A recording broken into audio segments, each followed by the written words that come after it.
Hello fellow Saber fans.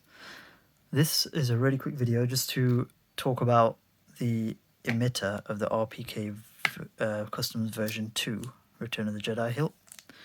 Now I've noticed some people post this question online, and to be honest I had my own issues with it because I couldn't figure out what size, let's get a shot here.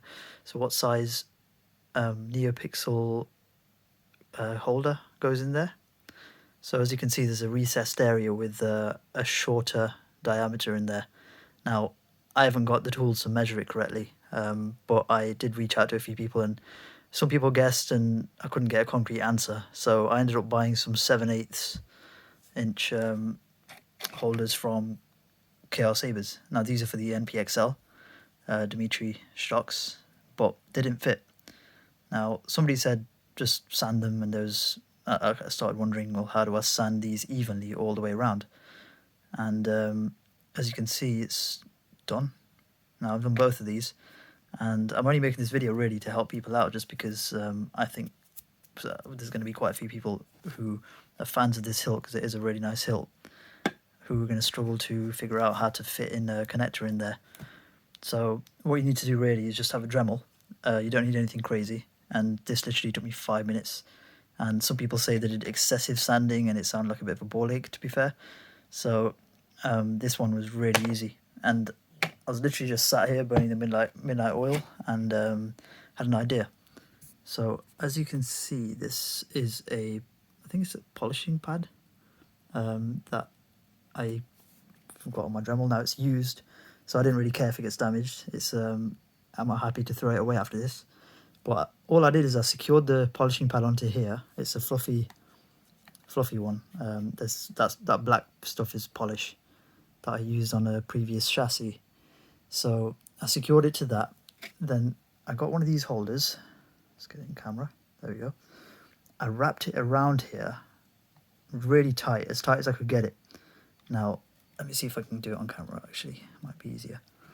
As I said, I don't care about the pad itself. I just want to get a fairly sort of straight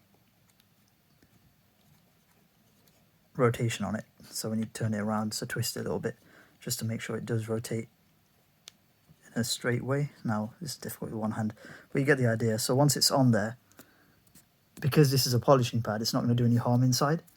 Now, what you want then is some sandpaper. This is 120 grit. And then all you do is literally just flip the switch.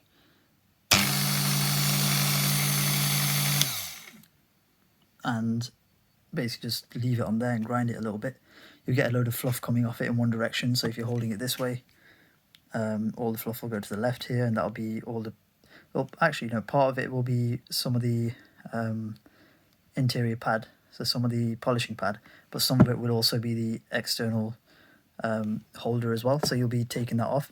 You can feel if it's working if you stop, and then you just touch the obviously give it a second or two, don't burn your fingers, but touch this when it's on and you'll feel it getting hot, and then you can just sort of test fit it in the end here just to make sure it goes in. Oops, everything's falling apart here. As I said, it's just a bit of a late one, and I just had an epiphany, so I thought I'd try it and it worked really well, so I wanted to share it. Caught me excited.